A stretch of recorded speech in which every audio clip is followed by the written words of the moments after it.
Get out of here right now, you filthy trash! Who do you think you are coming here to bother my customers? I said, get the hell out, you filthy piece of trash! The spit flew from Marcus Langford's mouth as he grabbed the man by his torn jacket and literally dragged him across the showroom floor like he was nothing, like he was dirt on the bottom of his $1,000 Italian loafers, while every single person in that Beverly Hills luxury car dealership pulled out their phones and started recording, laughing, some even clapping like this was the greatest entertainment they'd seen all week. The man being thrown out didn't fight back, didn't curse, didn't even raise his voice.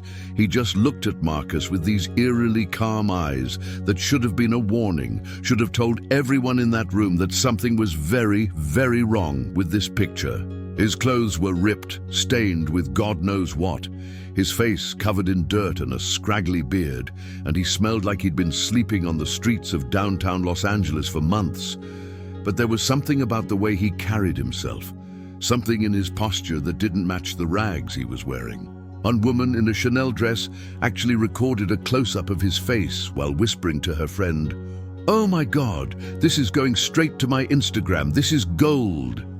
And the crowd roared with laughter as Marcus shoved him one last time, sending him stumbling out the glass doors and onto the scorching hot pavement of Rodeo Drive under the brutal California sun. But there was one person in that entire room who wasn't laughing, wasn't filming, wasn't celebrating this public execution of a human being's dignity.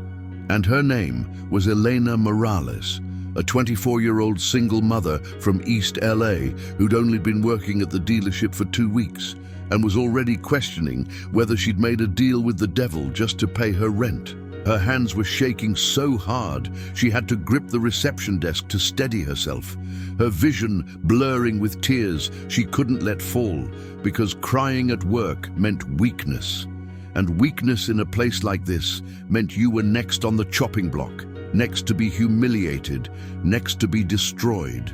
She watched Marcus Langford, this 6'2" tower of arrogance in his custom-fitted suit and Rolex that cost more than her car, stand in the center of the showroom with his arms spread wide like a champion boxer who just knocked out his opponent, soaking in the applause from the wealthy customers who thought treating poor people like garbage was just another perk of being rich. Elena's stomach turned. Her heart screamed at her to do something, say something, but her mouth stayed shut because she had a 3-year-old daughter at home who needed food, needed diapers, needed a mother who still had a job. The man outside stood up slowly, brushed the dirt off his pants, and for just 1 second, one fleeting electric second, he locked eyes with Elena through the glass, and she swore she saw something flicker in his gaze that made her blood run cold. Not defeat, not shame, but a promise. Now listen to me very carefully, because what I'm about to tell you is going to blow your mind so hard, you'll need to sit down. If you're not already sitting, sit down right now.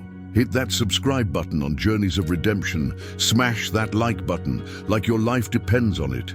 Share this video with every single person you know who's ever been disrespected, humiliated, or treated like they don't matter. And drop a comment right now telling me what city and state you're watching from, because I need to know how far this story is spreading across America. But here's the thing nobody in that dealership knew. The thing that's about to turn this entire story into the most insane, jaw-dropping, soul-shaking revenge tale you've ever heard in your life. That homeless man they just threw out like yesterday's garbage? His name is Vincent Castellano. He's worth $3.7 billion, and he's the founder and owner of the entire Castellano luxury motors empire, which includes the exact dealership that just kicked him to the curb like he was nothing. And in exactly 2 hours and 43 minutes, every single person in that building is going to learn a lesson about respect, humanity, and what happens when you judge a book by its cover that they will never, ever, ever forget for the rest of their miserable lives. Vincent Castellano stood on the burning pavement of Rodeo Drive, the California sun beating down on his back like a hammer. And for a moment, he just stood there, perfectly still, watching through the floor-to-ceiling glass windows as Marcus Langford high-fived one of the customers like he'd just scored the winning touchdown at the Super Bowl. The showroom was a cathedral of wealth. $20 million Bugattis, custom Ferraris, limited edition Lamborghinis that only 50 people in the world could afford. And every single surface gleamed under the crystal chandeliers that cost more than most people's houses. Vincent had built this empire from nothing, started with a single used car lot in Detroit 23 years ago, when he was just a broke kid with a dream and a beat-up Honda Civic. And now he owned 47 dealerships across the United States, from Miami to Seattle, from New York to right here in the heart of Beverly Hills. But success had made him curious, made him wonder if the people working under his name still remembered the values he'd built his company on, or if money and power had rotted them from the inside out like a disease. So, 3 months ago, he'd made a decision that his board of directors thought was insane. He was going to go undercover, disguise himself as a homeless man, and visit his own dealerships to see how his employees treated people who looked like they had nothing.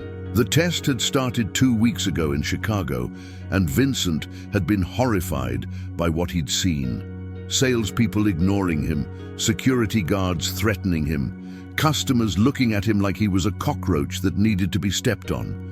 But nothing, absolutely nothing, had prepared him for the level of cruelty he'd just experienced here in Beverly Hills, at the flagship location that was supposed to represent the crown jewel of his entire empire.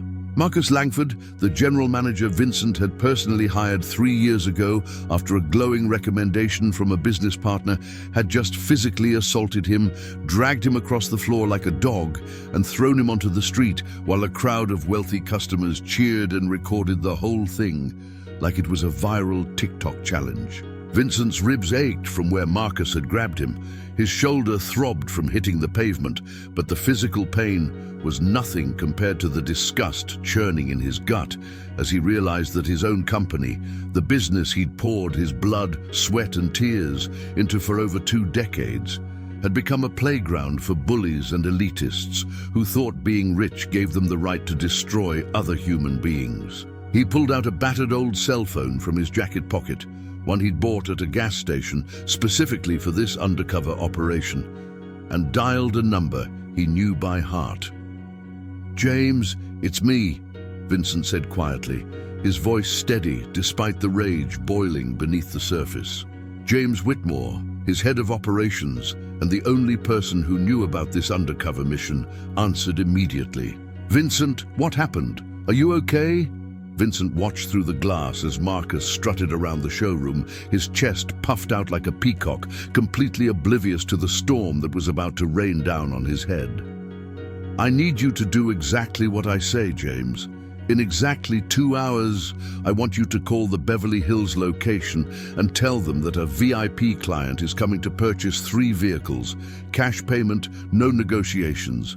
Tell them the client is a billionaire investor who values discretion and expects red carpet treatment. Don't give them my name, just say the client will arrive in a red Ferrari 4A8 at exactly 3:15 p.m. James hesitated for a second, then Vincent heard the smile in his voice. "You're really going to do this, aren't you?" Vincent's eyes narrowed as he watched Marcus pour himself a glass of champagne, celebrating his victory over a homeless man. "Oh, I'm doing this, James. And when I'm done, everyone in that building is going to understand what happens when you forget that respect isn't about what someone's wearing. It's about recognizing that every single person who walks through your door is a human being who deserves dignity." Inside the dealership, Elena Morales was trying to disappear into the background, her hands trembling as she organized paperwork that didn't need organizing, her mind replaying the image of that man being thrown out like garbage over and over again like a nightmare she couldn't wake up from. She'd grown up in East LA, raised by a single mother who cleaned houses for wealthy families in Bel Air and Brentwood, and she'd seen firsthand how people with money treated people without it, like they were invisible, like they didn't matter, like their lives had no value. Her mother had always told her, "Mija, no matter how much money you have or don't have, you treat everyone with respect, because you never know what someone's going through, and you never know who they really are." Those words echoed in Elena's head now as she watched Marcus Langford bask in the applause of customers who thought cruelty was entertainment. She wanted to quit, wanted to walk out right then and there, but she couldn't. Her daughter Sophia needed food, needed clothes, needed a roof over her head, and jobs that paid enough to survive in Los Angeles were nearly impossible to find. So Elena swallowed her disgust, blinked back her tears, and told herself that maybe, just maybe, if she kept her head down and stayed quiet, she could make it through one more day in this toxic, soul-crushing place. Marcus Langford was on top of the world, riding high on adrenaline and arrogance as he made his way over to a group of 3 customers who'd been filming the entire incident. 2 men in expensive suits and a woman in a Prada dress who couldn't stop laughing. "Did you see the look on his face?" one of the men said, re-watching the video on his phone. "Priceless. I'm definitely posting this online." Marcus grinned, clapping the man on the shoulder like they were old friends. "That's what we do here at Castellano Luxury Motors. We keep the riffraff out so our real clients can shop in peace. You want to test drive that Lamborghini Aventador? I'll have it brought around front right now. Champagne on the house." Udi, the woman in the Prada dress, giggled, sipping her champagne. "You know, Marcus, I was on the fence about buying here, but after seeing how you handle things, I think I'm sold. A dealership that knows how to maintain standards. That's rare these days." Marcus puffed out his chest even more, his ego inflating with every word of praise. "We don't just sell cars here, Mom. We sell an experience, a lifestyle. And part of that lifestyle is making sure that only the right kind of people walk through these doors." He had no idea that in less than 2 hours, the right kind of people he was so proud of protecting were about to witness his complete and total destruction, and that the homeless man he'd just humiliated was about to walk back through those doors and flip his entire world upside down. Outside, Vincent Castellano climbed into an Uber he'd called, giving the driver an address in downtown LA where he kept a private office that nobody except James knew about. As the car pulled away from Rodeo Drive, Vincent stared out the window at the palm trees lining the street, at the luxury boutiques and 5-star restaurants, at the world of wealth and privilege that he'd worked so hard to be a part of. And he felt a deep sadness settle over him like a heavy blanket. He'd built his company on the belief that everyone deserved a chance, that hard work and integrity mattered more than where you came from or what you looked like. But somewhere along the way, people like Marcus Langford had twisted that vision into something ugly, something cruel, something that valued money over humanity. Vincent had seen enough, had gathered all the evidence he needed, and now it was time to remind everyone, his employees, his customers, and the world, that true wealth wasn't measured in dollars or designer clothes, but in how you treated people when you thought nobody was watching. The Uber driver glanced at him in the rear-view mirror, probably wondering why a homeless-looking man was heading to one of the most expensive office buildings in Los Angeles. But Vincent just smiled to himself because in exactly 1 hour and 53 minutes, he was going to walk back into that dealership looking like the billionaire he actually was, and the look on Marcus Langford's face was going to be worth every second of the humiliation he'd just endured. Elena watched the Uber drive away, her heart heavy with guilt and shame, wishing she'd had the courage to say something, to do something, to stand up for that man, even if it cost her everything. She didn't know his name, didn't know his story, but she knew in her bones that what had happened to him was wrong, and the fact that she'd stood there and done nothing made her feel like she was just as guilty as everyone else in that room. Her phone buzzed in her pocket. A text from her babysitter asking if she'd be home on time tonight to pick up Sophia, and Elena felt tears prick her eyes again as she realized that her silence, her cowardice, was all for her daughter, all so she could keep this job and keep food on the table. But was it worth it? Was keeping quiet in the face of cruelty really the kind of example she wanted to set for Sophia? Elena didn't have an answer, but as she looked around the showroom at the people laughing and celebrating like they'd just witnessed something hilarious instead of something horrific, she made a silent promise to herself. If she ever got another chance, if she ever saw injustice happening right in front of her again, she wouldn't stay silent. She didn't know it yet, but that chance was coming sooner than she could possibly imagine, and when it arrived, it would change her life in ways she never could have dreamed. Marcus Langford checked his Rolex. It was 1:30 p.m., which meant he had about 45 minutes before the afternoon rush of wealthy clients started rolling in, and he wanted to make sure everything was perfect. He barked orders at the sales team, telling them to polish the cars again, to refill the champagne glasses, to make sure the showroom looked absolutely flawless, because you never knew when a big fish might walk through the door. "And someone get rid of that homeless guy's smell," Marcus added, wrinkling his nose in disgust. "Spray some air freshener or something. I don't want our clients thinking we let just anyone in here." One of the younger salesmen, a guy named Tyler, who'd only been working there for a month, hesitated before speaking up. "Marcus, don't you think maybe we were a little too harsh on that guy? I mean, he wasn't causing any trouble, he was just looking around." Marcus's head snapped toward Tyler, his eyes narrowing dangerously. "You got a problem with how I run things, Tyler? Because if you do, there's the door. I can have your replacement hired by tomorrow morning." Tyler's face went pale, and he quickly shook his head. "No, sir, no problem at all. You were just nothing," Marcus interrupted, his voice cold. "You were just about to learn that in this business, you either have standards or you have chaos. Now get back to work before I decide you're not a good fit for this team."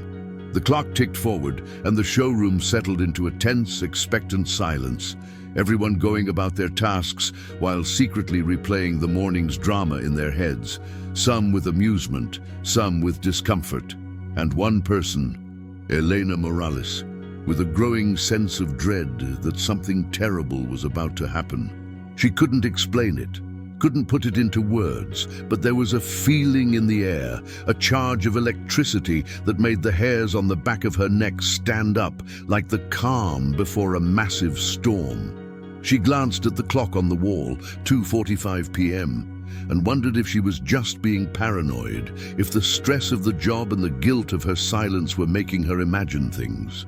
But deep down, in a place she couldn't quite reach with logic or reason, Elena knew that the man they'd thrown out wasn't done with them yet. And when he came back, if he came back, nothing in that dealership would ever be the same again. She took a deep breath, straightened her shoulders, and tried to focus on her work. But her hands wouldn't stop shaking, and her heart wouldn't stop pounding, because somewhere in the back of her mind, a voice kept whispering that the storm was coming, and there was nowhere to hide. Marcus Langford's phone rang at exactly 3 p.m., and when he saw it was James Whitmore, the head of operations, calling from corporate headquarters, his heart did a little leap of excitement, because calls from corporate usually meant one of two things. Either he was in trouble, or something very, very good was about to happen. "Marcus, this is James Whitmore. I'm calling to inform you that we have a VIP client arriving at your location in approximately 15 minutes. This client is a high net worth individual interested in purchasing 3 vehicles, cash payment, and expects the highest level of service. I need you to roll out the red carpet, literally if you have one, and make sure this client feels like royalty. Do you understand?"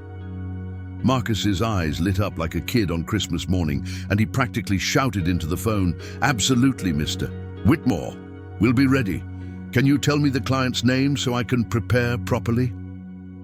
There was a pause on the other end of the line, and then James said, "The client values discretion and has requested anonymity until arrival. Just be ready, Marcus. This is a big deal." The line went dead, and Marcus stood there for a moment, his mind racing with possibilities. 3 cars, cash payment, That was easily $5 to $7 million in sales, which meant a commission that would pay for his new beach house in Malibu. He spun around, clapping his hands together loudly. "Listen up, everyone! We have a VIP arriving in 15 minutes, and I want this place looking like Buckingham Palace. Move! Move! Move!" The showroom exploded into frantic activity like someone had just lit a firecracker under everyone's feet. Salespeople were sprinting around polishing cars that were already spotless. The receptionist was arranging fresh flowers on the front desk, and Marcus Langford was barking orders like a drill sergeant preparing for a presidential visit. "I want every single fingerprint wiped off these cars. I want the champagne chilled to exactly 42 degrees, and somebody find me a red carpet. I don't care if you have to steal it from the movie theater down the street. Just get me a red carpet." Tyler, the young salesman who'd questioned Marcus earlier, was frantically vacuuming the already immaculate floor, his hands shaking because he knew that one mistake, one tiny imperfection, could cost him his job. Elena stood behind the reception desk, her stomach twisted in knots, watching the chaos unfold and feeling like she was trapped in some kind of twisted reality show where cruelty was rewarded and kindness was punished. She kept thinking about that homeless man, about the way he'd looked at her through the glass with those calm, knowing eyes, and she couldn't shake the feeling that something monumental was about to happen. Something that would expose every ugly truth hiding beneath the surface of this gleaming, perfect showroom. At 3:10 p.m., Marcus positioned himself at the front entrance like a soldier standing guard. His suit freshly pressed, his hair slicked back with enough gel to survive a hurricane, and his smile plastered on so wide it looked like his face might crack in half. The rest of the sales team lined up behind him in formation, and someone had actually managed to find a red carpet, which was now rolled out from the front door to the spot where the VIP's car would park. The wealthy customers who'd been browsing earlier had caught wind of the VIP arrival and decided to stick around for the show, positioning themselves near the windows with their phones ready to capture whatever was about to happen. Because in Beverly Hills, watching rich people get treated like royalty was almost as entertaining as watching poor people get humiliated. Marcus checked his Rolex for the 100th time, 3:12 p.m., and his heart was pounding so hard he could hear it in his ears. Because this sale, this one massive commission, was going to be the crowning achievement of his career. The story he'd tell at cocktail parties for years to come. He had no idea that in exactly 3 minutes, his entire world was about to implode in the most spectacular, devastating, soul-crushing way imaginable. At 3:14 p.m., a blood-red Ferrari 488 GTB turned onto Rodeo Drive, its engine purring like a jungle cat, and every head in the showroom turned toward the sound like they were hypnotized. The car moved slowly, deliberately, commanding attention from every person on the street, and when it pulled up to the front entrance and parked perfectly on the red carpet, Marcus Langford felt his chest swell with pride and anticipation. The engine shut off, and for a moment everything was silent. The kind of silence that happens right before something massive and irreversible occurs. The kind of silence that makes your ears ring and your heart stop. The driver's side door opened, and a black leather shoe, polished to a mirror shine, clearly custom-made and worth more than most people's monthly rent, touched down on the red carpet. Then the door swung fully open, and out stepped a man in an immaculate charcoal grey Tom Ford suit that fit him like it had been painted onto his body, a crisp white shirt with diamond cufflinks catching the sunlight, and a burgundy silk tie that probably cost more than Tyler's entire wardrobe. The man's hair was perfectly styled, his face clean-shaven and radiating confidence and power, and as he stood up to his full height and adjusted his cufflinks, Marcus Langford's brain short-circuited for a second because something about this man looked familiar, but he couldn't quite place it. And then the man turned to face the showroom, and Marcus Langford's blood turned to ice in his veins. It was him, the homeless man, The filthy, disgusting beggar that Marcus had dragged across the floor and thrown onto the street just 3 hours ago was now standing in front of him, dressed like he'd just walked off the cover of Forbes magazine, and the smile on his face was the most terrifying thing Marcus had ever seen in his entire life. Not angry, not vengeful, just calm and cold and absolutely certain. Vincent Castellano stood there for a moment, letting the recognition wash over Marcus's face, watching as the color drained from his cheeks and his confident smile collapsed into an expression of pure, unfiltered horror. The sales team behind Marcus started whispering to each other, their eyes going wide as they realized what was happening, and the wealthy customers who'd been filming earlier suddenly went very, very quiet, their phones still recording, but their laughter completely gone. Elena Morales felt her heart stop, her hand flying to her mouth as she realized that the man she'd felt so guilty about, the man whose eyes had haunted her for the past 3 hours, was standing in front of them, transformed into someone completely different, and yet somehow exactly the same. Vincent took his time walking up the red carpet, his shoes clicking against the pavement with a rhythm that sounded like a countdown to Judgment Day. And with every step he took, Marcus Langford seemed to shrink a little bit more, his shoulders hunching, his hands starting to tremble. When Vincent finally reached the entrance, he stopped directly in front of Marcus, so close that Marcus could smell his expensive cologne. Nothing like the street smell from earlier, everything about him screaming wealth, power, and control. "Hello, Marcus," Vincent said, his voice quiet but carrying across the entire showroom like a thunderclap. "I believe you were expecting a VIP client? Well, here I am. Vincent Castellano, founder and CEO of Castellano Luxury Motors, the company that signs your paychecks, the company whose name is on the building you're standing in, and the company that I built from absolutely nothing while you were probably still learning how to tie your shoes." Marcus's mouth opened and closed, like a fish drowning in air, no sounds coming out, his brain completely unable to process what was happening. Vincent smiled, but there was no warmth in it, no forgiveness, just the cold satisfaction of a man who'd set a trap and watched it snap shut perfectly. "What's wrong, Marcus? Cat got your tongue? 3 hours ago you had plenty to say. You called me garbage, you called me trash, you physically assaulted me and threw me onto the street while your customers laughed and recorded the whole thing like it was a circus act. So come on, let's hear it now. Tell me again how you keep the riff-raff out of your dealership." The silence in that showroom was so thick you could have cut it with a knife, so heavy it felt like the air itself was pressing down on everyone's chest, making it hard to breathe. Marcus tried to speak, his lips moving, but only a pathetic squeaking sound coming out, and Vincent just stood there, letting him squirm, letting every single person in that building feel the weight of what they'd done, what they'd participated in, what they'd celebrated just hours earlier. I didn't know." Marcus finally managed to stammer, his voice barely above a whisper. Vincent's eyes narrowed, and when he spoke again, his voice was like steel wrapped in velvet, soft but absolutely unbreakable. "You didn't know? You didn't know what, Marcus? You didn't know that the homeless man you assaulted was actually your boss?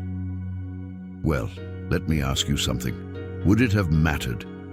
If I really had been just some poor guy off the street with nowhere to go and nothing to his name, would that have made it okay to treat me like garbage? Would that have made it okay to drag me across the floor, to throw me onto the pavement, to humiliate me in front of a crowd of people who thought my suffering was entertainment?" Marcus's face crumbled, tears actually starting to form in his eyes, and he shook his head desperately. "No, sir. I'm so sorry. I made a terrible mistake. Please, Vincent held up one hand, silencing him instantly. "Save it, Marcus. Your apology means nothing to me because you're not sorry for what you did. You're sorry you got caught. You're sorry that the person you abused turned out to be someone with power over you." But let me tell you something that I want everyone in this building to hear. Vincent turned away from Marcus and addressed the entire showroom, his voice rising so that every person, every salesperson, every customer, every employee hiding in the back office could hear him clearly. I started this company 23 years ago with nothing but a dream and a used Honda Civic that barely ran. I grew up poor, grew up in a neighborhood where people like the ones in this room wouldn't even slow down when they drove through. And I built this empire by working harder than anyone else, by treating every single customer with respect regardless of what they looked like or how much money they had, and by believing that success wasn't just about making money, it was about making a difference. But somewhere along the way, people like Marcus Langford forgot that.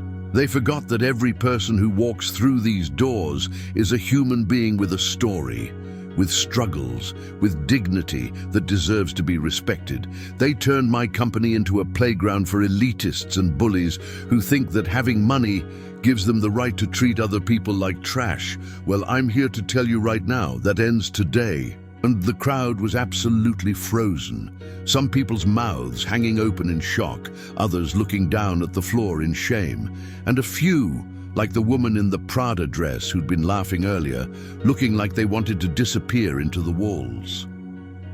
Vincent's gaze swept across the room, and when his eyes landed on Elena Morales, still standing behind the reception desk with tears streaming down her face, his expression softened just slightly.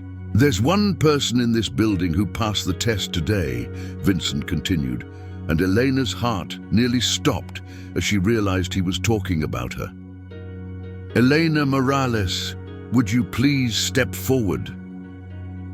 Elena's legs felt like jelly, but somehow she managed to walk out from behind the desk, her whole body shaking, convinced that she was about to be fired or humiliated just like Marcus.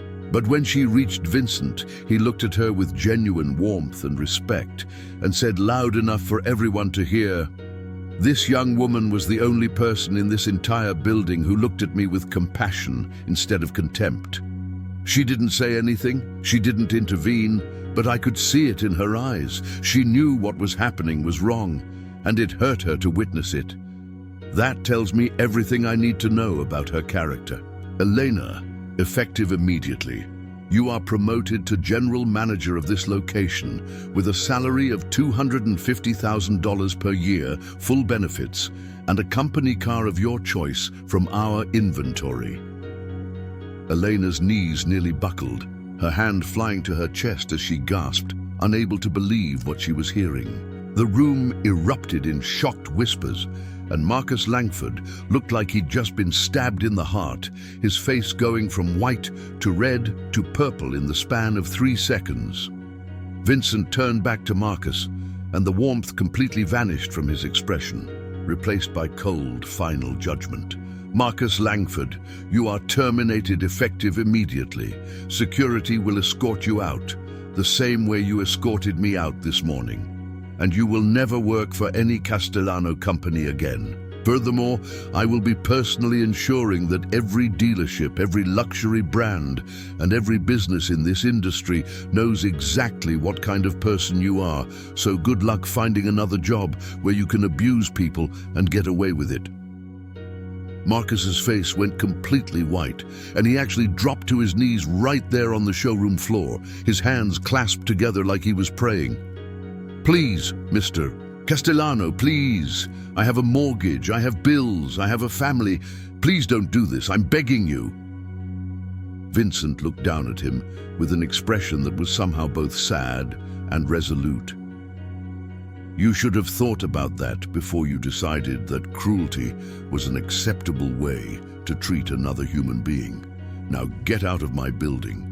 2 security guards appeared as if from nowhere, grabbing Marcus by the arms and lifting him to his feet, and as they dragged him toward the exit, past the red carpet, past the gleaming cars, past the customers who were now filming his humiliation, just like they'd filmed Vincent's earlier, Marcus Langford finally understood what it felt like to be powerless, to be judged, to be thrown away like garbage. And the worst part, He knew he deserved every second of it. The security guards dragged Marcus Langford out of the building like he was a criminal being hauled away from a crime scene, his expensive shoes scraping against the marble floor, his voice cracking as he screamed apologies and excuses that nobody wanted to hear anymore. The glass doors swung shut behind him with a final decisive click, and the sound echoed through the showroom like the closing of a coffin lid, sealing his fate forever. Inside, the atmosphere had completely shifted. What had been a temple of arrogance and cruelty just minutes ago now felt like a courtroom where everyone was waiting to hear if they were guilty or innocent, if they'd be spared or condemned. Vincent Castellano stood in the center of the room, his hands clasped behind his back, his expression unreadable as he slowly turned to face the crowd of wealthy customers who were still standing there with their phones out, their faces pale, their earlier laughter replaced by a suffocating silence that pressed down on them like a physical weight. One by one, Vincent made eye contact with each of them. The man in the designer suit who'd said the video was priceless, the woman in the Prada dress who'd giggled about posting it on Instagram, the group of three who'd high-fived Marcus like he was some kind of hero, and with each look, they seemed to shrink a little more, their confidence evaporating like water on hot asphalt. "Let me ask you all something," Vincent said, his voice calm but carrying an edge that made everyone's spine straighten involuntarily. "How many of you recorded what happened this morning? How many of you pulled out your phones and captured my humiliation like it was entertainment, like watching another human being get degraded was just another fun moment to share with your followers?" Nobody answered, but several people's hands twitched toward their pockets, toward their phones, like they were suddenly ashamed to be holding them. Vincent nodded slowly, as if their silence confirmed everything he already knew. "I saw you. I saw every single one of you laughing, cheering, clapping like you were at a comedy show. And you know what the saddest part is? Not one of you stopped to think about who I might be, what my story might be, or whether what you were witnessing was right or wrong. You just assumed that because I looked poor, because I looked homeless, I deserved to be treated like garbage. You assumed that your wealth, your designer clothes, your expensive cars gave you the right to judge me, to mock me, to celebrate my suffering." He paused, letting his words sink in, and the woman in the Prada dress actually started crying, mascara running down her cheeks in black streaks as the weight of her actions finally hit her like a freight train. Vincent walked slowly toward the group, his shoes clicking against the floor with that same rhythmic, inevitable sound. And when he stopped in front of the man who'd said he was going to post the video online, he spoke directly to him. "What's your name?" The man's throat bobbed as he swallowed hard, his voice coming out shaky and small. David Richardson." Vincent nodded. "Well, David Richardson, did you post that video? Is my humiliation currently circulating on the internet for millions of people to see?" David's face went bright red, and he shook his head frantically. "No, sir, I swear I didn't post it. I deleted it. I deleted it right after you walked in. I promise." Vincent stared at him for a long moment and then said quietly, "Show me your phone." David's hands were trembling so badly he almost dropped his phone twice as he pulled it out of his pocket and handed it over, and Vincent took it, scrolling through the camera roll and the deleted items folder with the practiced ease of someone who'd grown up in the age of technology. Sure enough, the video was gone, completely erased, and Vincent handed the phone back with a slight nod. "You made the right choice, David. But let me ask you something. Why did you delete it? Was it because you suddenly realized that what you'd filmed was wrong? Or was it because you were afraid of getting caught?" David opened his mouth, closed it, opened it again, and finally whispered, I don't know. Maybe both." Vincent's expression softened just a fraction, and he placed a hand on David's shoulder. Not in anger, but in something that almost looked like understanding. "At least you're honest," That's more than I can say for most people. But here's what I want you to understand, David, and I want everyone in this room to understand this too. What you witnessed this morning wasn't just about me. It was a test, yes, but it was also a mirror, showing you exactly who you are when you think nobody important is watching. You saw someone you believed was powerless, someone you thought couldn't fight back or defend themselves, and instead of showing compassion or even basic human decency, you chose cruelty. You chose to laugh. You chose to record. You chose to participate in someone else's suffering because it made you feel superior, because it reminded you that you're not at the bottom, that there's someone lower than you on the social ladder. And that, David, is the ugliest part of human nature, the part that finds comfort in other people's pain. David's eyes filled with tears, and he nodded slowly, his voice breaking as he said, "I'm sorry. I'm so sorry. You're right, and I hate myself for it." Vincent squeezed his shoulder once, then let go. "Don't hate yourself, David. Learn from it. Become better. That's all any of us can do." He turned to address the entire room again, and this time his voice carried a weight of authority that made it impossible not to listen, impossible not to feel the truth of every word he spoke. "I didn't come here today to destroy people's lives or to get revenge. I came here to find out if the company I built, the company I poured my heart and soul into for over 2 decades, still stood for the values I founded it on: respect, integrity, compassion, and the belief that every single person, regardless of their circumstances, deserves to be treated with dignity. And what I found here today broke my heart. I found employees who'd rather humiliate someone than help them. I found customers who'd rather film suffering than stop it. I found a culture of cruelty disguised as luxury, where being rich meant you could treat poor people like they were less than human. But I also found one person, just one, who still remembered what it means to be kind, to be compassionate, to see another human being's pain and feel it in your own heart. And that one person gives me hope that maybe, just maybe, we can fix this. Elena stood off to the side, tears streaming down her face, her hands covering her mouth as she tried to process everything that was happening, tried to understand how her life had just been completely transformed in the span of 10 minutes. Vincent walked over to her, and when he spoke, his voice was gentle, almost fatherly. "Elena, I saw you. I saw the way you looked at me, the way your hands were shaking, the way you wanted to say something but couldn't because you were afraid. And I want you to know that I don't blame you for staying silent. You have a daughter to take care of, bills to pay, a life that depends on you keeping this job. But what matters is that you felt something, that you recognized the injustice even if you couldn't stop it. That's the foundation of real character, and that's why I'm trusting you with this position. I'm not asking you to be perfect, Elena. I'm asking you to be human, to lead with compassion, and to make sure that this dealership becomes a place where every person, rich or poor, powerful or powerless, is treated with the respect they deserve." Elena couldn't speak, couldn't find words big enough to express what she was feeling, so she just nodded, tears falling freely now. And Vincent smiled at her, a real, genuine smile that reached his eyes and made her feel like maybe, just maybe, she could actually do this, could actually live up to the faith he was placing in her. But Vincent wasn't done yet. He turned back to the crowd, and his expression hardened again as he addressed the elephant in the room that nobody wanted to talk about. "Now let's talk about consequences. Some of you in this room participated in my humiliation actively.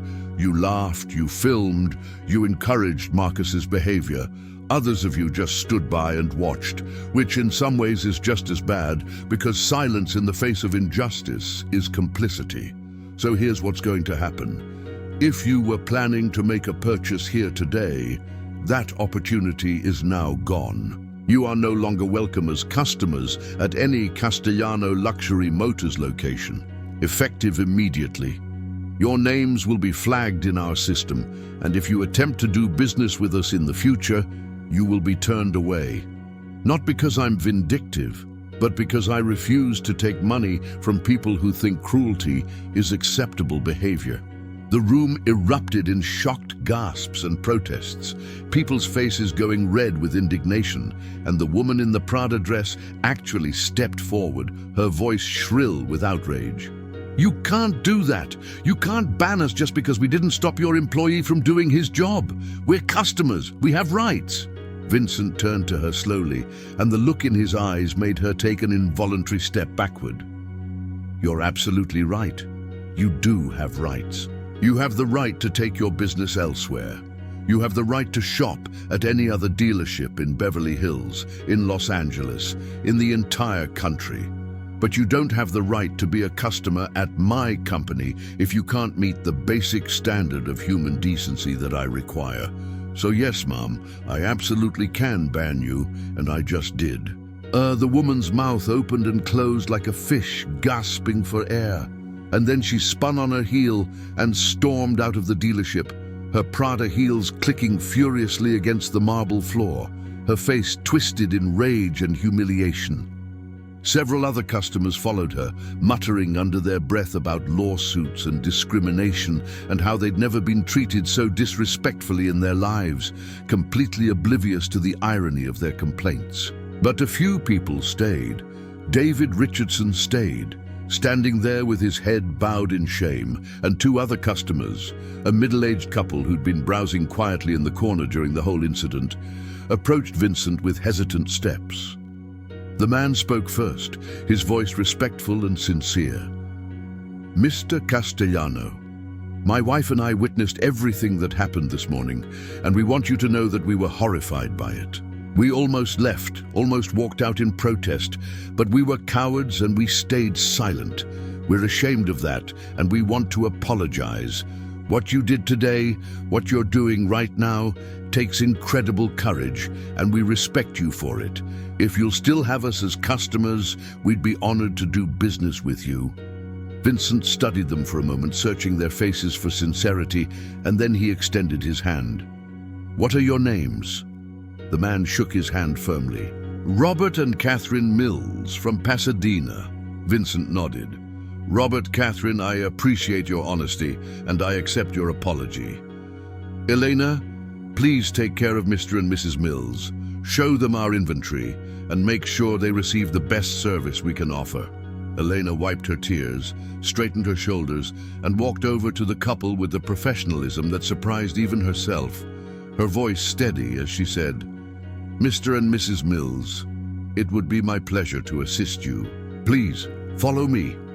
As Elena led them toward the showroom floor, Vincent watched her go, a small smile playing at the corners of his mouth, because he could already see the leader she was going to become, the manager who would transform this place from a monument to arrogance into a beacon of integrity. The remaining employees stood frozen in place, unsure whether they were about to be fired or spared, their faces pale and their hands trembling as they waited for Vincent's judgment. He turned to them slowly, his gaze sweeping across each face, and when he finally spoke, his voice was firm, but not cruel. The rest of you have a choice to make. You can stay and work under Elena's leadership, learning to treat every customer with respect regardless of their appearance or their bank account, or you can leave now and find employment elsewhere. But if you stay, understand this. There will be zero tolerance for discrimination, for cruelty, for any behavior that treats human beings as less than human. This company was built on integrity, and we're going back to those roots starting today. So what's it going to be? One by one, the employees nodded, some with relief, some with genuine remorse, and one, Tyler, the young salesman who'd questioned Marcus earlier, stepped forward with tears in his eyes. Mr. Castellano, I want to stay. I want to learn. I want to be part of what you're building here, and I promise I'll never let something like this happen again without speaking up. Vincent looked at him for a long moment, then nodded. Good. Hold yourself to that promise, Tyler, because the world needs more people who are willing to speak up when they see injustice, even when it's scary, even when it might cost them something. That's how we change things. One voice at a time, one act of courage at a time. The tension in the room finally began to ease, the suffocating weight lifting just enough for people to breathe again. And as Vincent looked around at the showroom, at the gleaming cars, at the crystal chandeliers, at the employees who were getting a second chance to be better, he felt something he hadn't felt in a long time. Hope.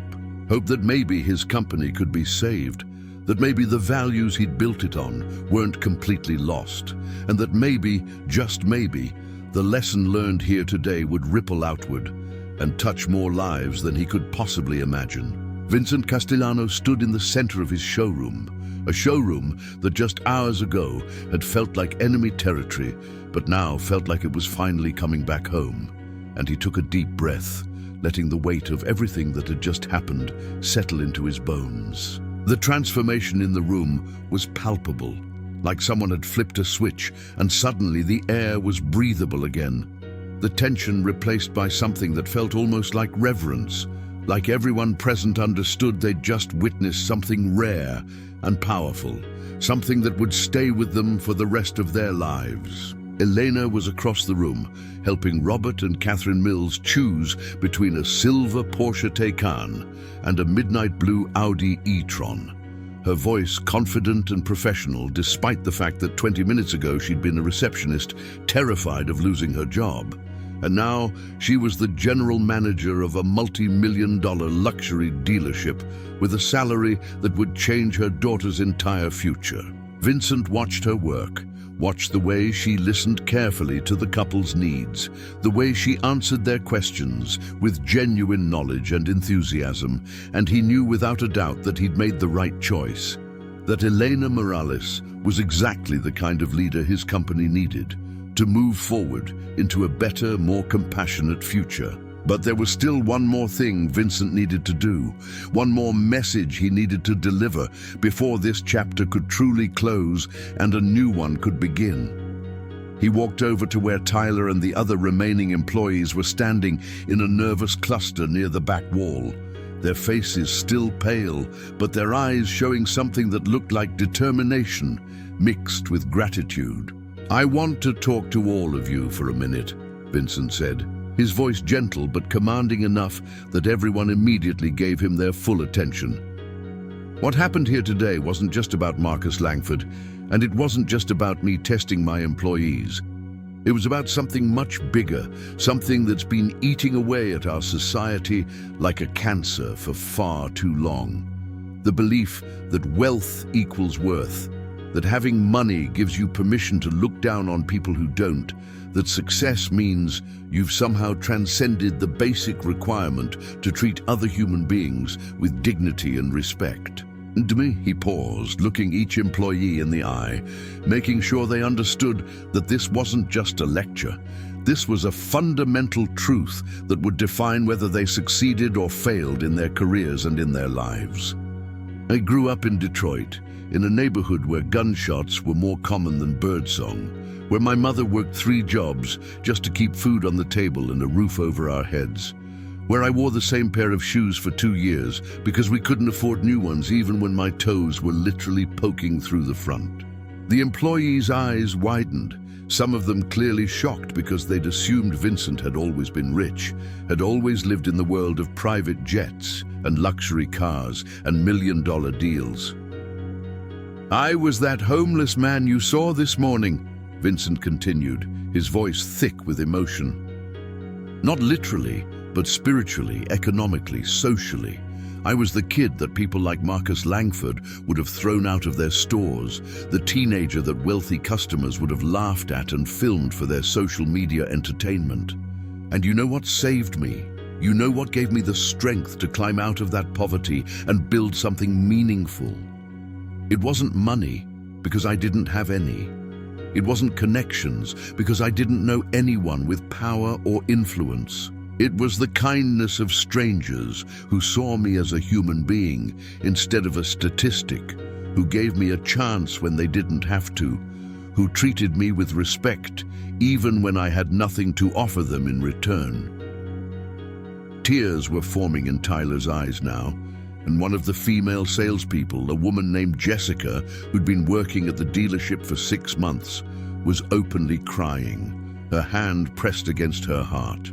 A man named Frank Morrison owned a used car lot in Detroit, and when I was 17 years old, I walked into his shop looking for a job, wearing clothes that were 2 sizes too big because they were hand-me-downs from a cousin, smelling like the bus because I couldn't afford a car, with absolutely nothing to recommend me except desperation and a willingness to work harder than anyone else. Vincent's voice cracked slightly, and he had to pause for a moment to collect himself. The memory of that day still as vivid as if it had happened yesterday, instead of 26 years ago. Frank could have laughed at me. He could have told me to get lost, that he didn't hire street kids with no experience and no references, but instead he looked me in the eye and said, "Son, I don't care where you came from or what you look like. I care about whether you're willing to learn, willing to work, and willing to treat every customer who walks through that door like they're the most important person in the world." And then he hired me on the spot, minimum wage, sweeping floors and washing cars. And that job, that one act of kindness from a man who didn't owe me anything, changed the entire trajectory of my life. The room was completely silent now, everyone hanging on Vincent's every word, and even Robert and Catherine Mills had stopped looking at cars and were listening from across the showroom, Catherine dabbing at her eyes with a tissue. Frank Morrison taught me that success isn't about how much money you make or how many cars you sell. It's about how many lives you touch, how many people you lift up, how much kindness you put into the world. And when I started this company, I built it on that foundation, on the belief that every person deserves a chance, that every customer deserves respect, and that wealth without compassion is just emptiness dressed up in expensive clothes. Vincent's gaze swept across the showroom one more time, taking in the gleaming vehicles, the marble floors, the crystal chandeliers, all the trappings of success that he'd worked so hard to achieve. Frank Morrison died 5 years ago, and I was at his funeral, and you know what his daughter told me. She said that her father's greatest pride wasn't the business he built or the money he made. It was the number of young people he'd given a chance to, the lives he'd changed by seeing potential where others saw problems. And I realized that day that I wanted the same thing, that I wanted my legacy to be about more than just luxury cars and profit margins.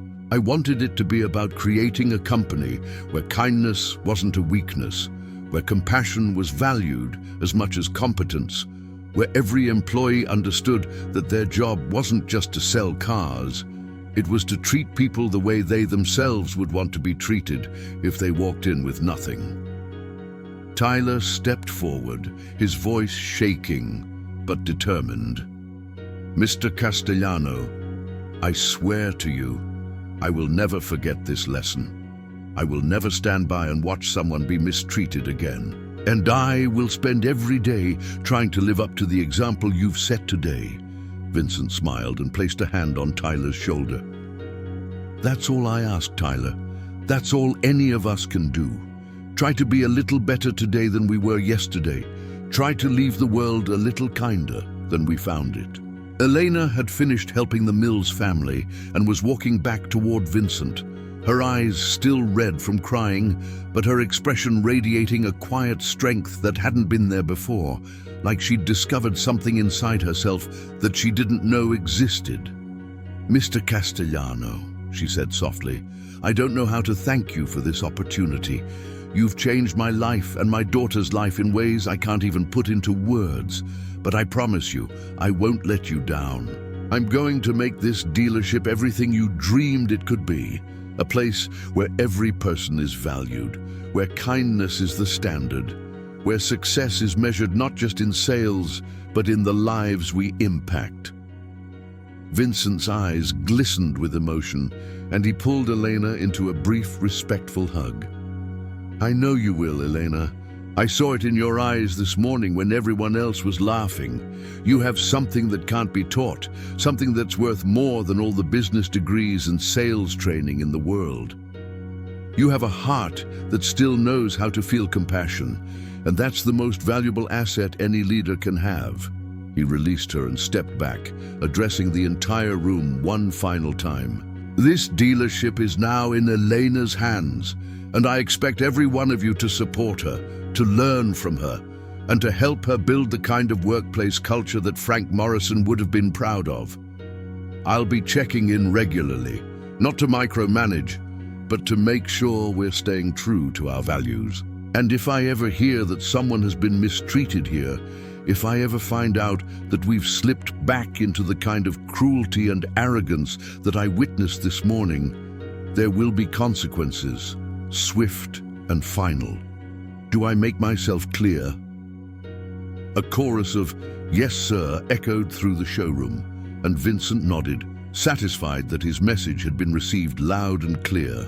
He turned to leave, but before he could take more than 2 steps, David Richardson, the customer who'd almost posted the humiliation video online, called out, "Mr. Castellano, wait!"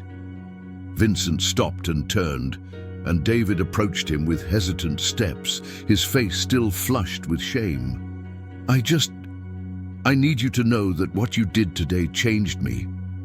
I've been thinking about the kind of person I've become, the way I've treated people I considered beneath me, and I'm disgusted with myself.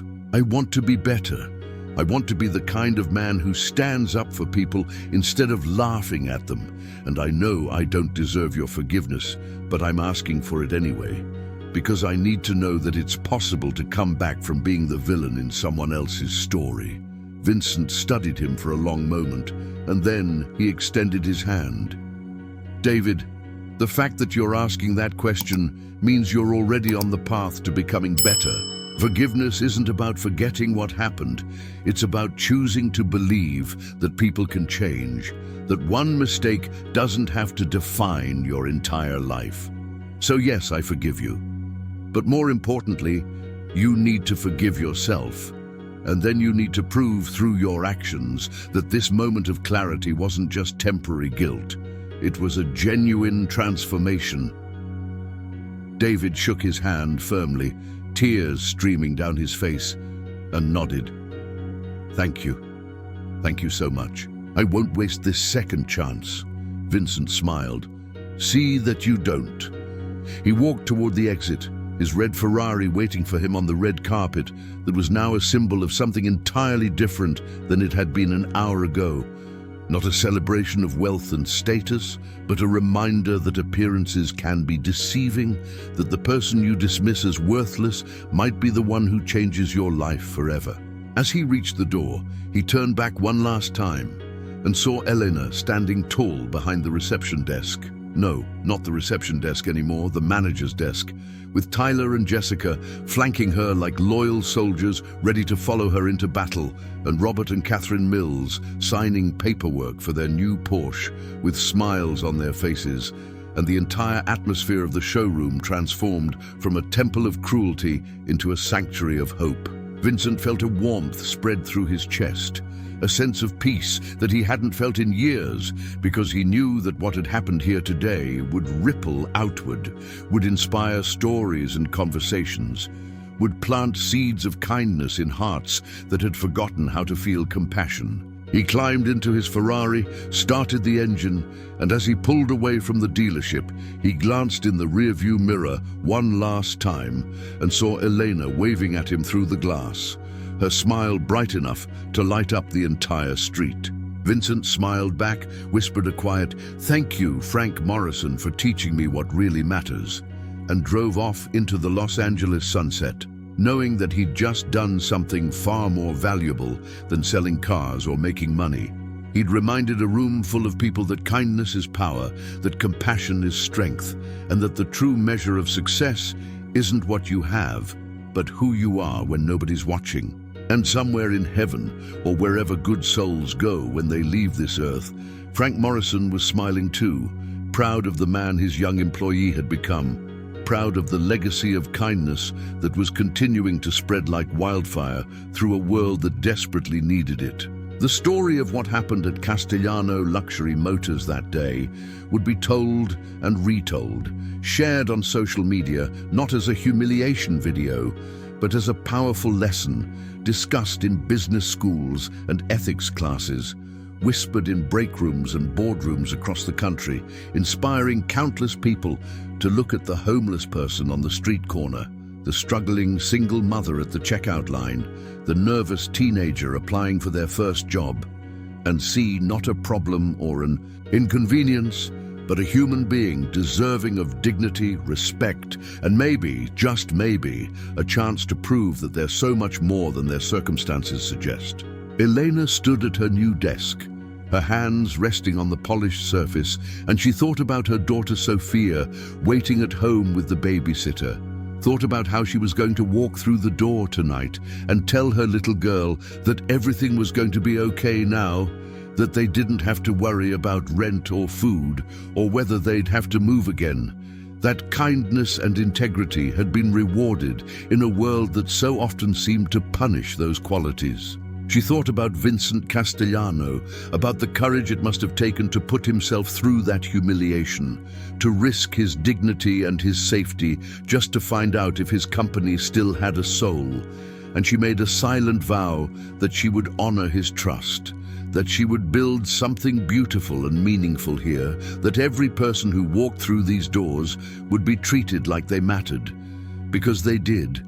Every single one of them mattered, regardless of their bank account or their appearance or their social status. And as the sun set over Beverly Hills, casting golden light through the showroom windows and making the luxury cars gleam like jewels, Elena Morales smiled, wiped away the last of her tears, and got to work building the kind of future that Frank Morrison and Vincent Castellano had always dreamed of.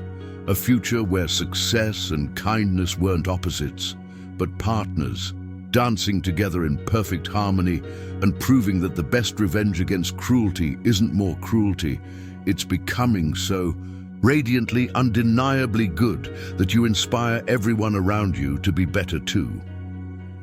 The story of what happened that day at Castellano Luxury Motors in Beverly Hills spread like wildfire across the internet, not as a viral humiliation video, but as something far more powerful, a testament to the fact that character reveals itself not in moments of comfort, but in moments of crisis, and that the choices we make when we think nobody important is watching define who we truly are at our core.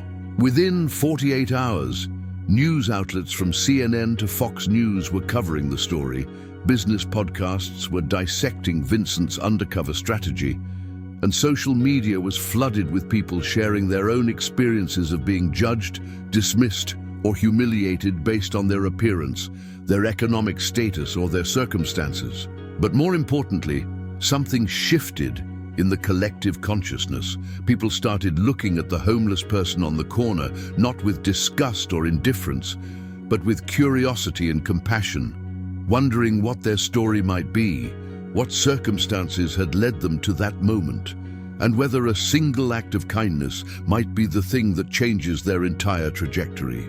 Elena Morales became the face of that shift, giving interviews where she spoke openly about being a struggling single mother who'd stayed silent in the face of injustice because she was terrified of losing her job, and how Vincent's act of courage had given her permission to find her own voice, her own strength, her own power, to stand up for what's right even when it's scary.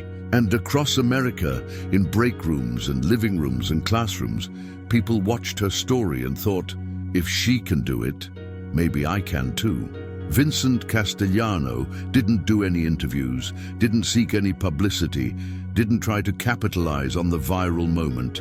He simply went back to work, visiting his dealerships across the country, talking to employees, listening to customers, and quietly implementing changes that would ensure what happened in Beverly Hills could never happen again at any location bearing his name. He established the Frank Morrison Compassion Fund, a program that provided job training, financial assistance, and career opportunities to people experiencing homelessness or economic hardship, because he understood that the best way to honor his mentor's legacy wasn't to build a statue or name a building after him, but to continue the work of giving people chances, of seeing potential where others saw problems, of believing that every human being has value regardless of their current circumstances. And every time Vincent saw a news story about someone who'd been helped by the fund, every time he received a letter from a person whose life had been transformed by a second chance, he thought about that day on Rodeo Drive, about the humiliation and the pain and the anger, and he realized that it had all been worth it. Every second of suffering had been an investment in a better future, a future where kindness wasn't rare, it was expected, where compassion wasn't weakness, it was the foundation of true strength. But here's the thing that nobody talks about enough. The truth that gets buried under all the feel-good stories and viral moments and inspirational quotes. Change is hard, and it's slow, and it requires constant vigilance because the human tendency toward cruelty and judgment is always lurking just beneath the surface, waiting for a moment of weakness to reassert itself. So if this story moved you, if it made you think about the way you treat people, if it sparked even the smallest flame of desire to be kinder, more compassionate, more aware of the humanity in every person you encounter, then don't let that flame die out. Subscribe to Journeys of Redemption right now. Hit that like button. Share this video with everyone you know who needs to hear this message. And drop a comment telling me what city and state you're watching from, because I want to know how far this story is reaching, how many hearts it's touching, how many lives it might be changing. And don't stop there. There's another powerful story waiting for you on your screen right now, another journey of transformation and redemption that will challenge you, inspire you, and remind you that no matter how dark the world seems, there are still people fighting to make it brighter, one act of kindness at a time. Thank you for staying with me until the very end, for opening your heart to this message, and for being the kind of person who believes that we can do better, be better, and build a world where everyone, absolutely everyone, is treated with the dignity and respect they deserve. Now go watch that next video, and let's keep this conversation going, because the journey doesn't end here. It's only just beginning.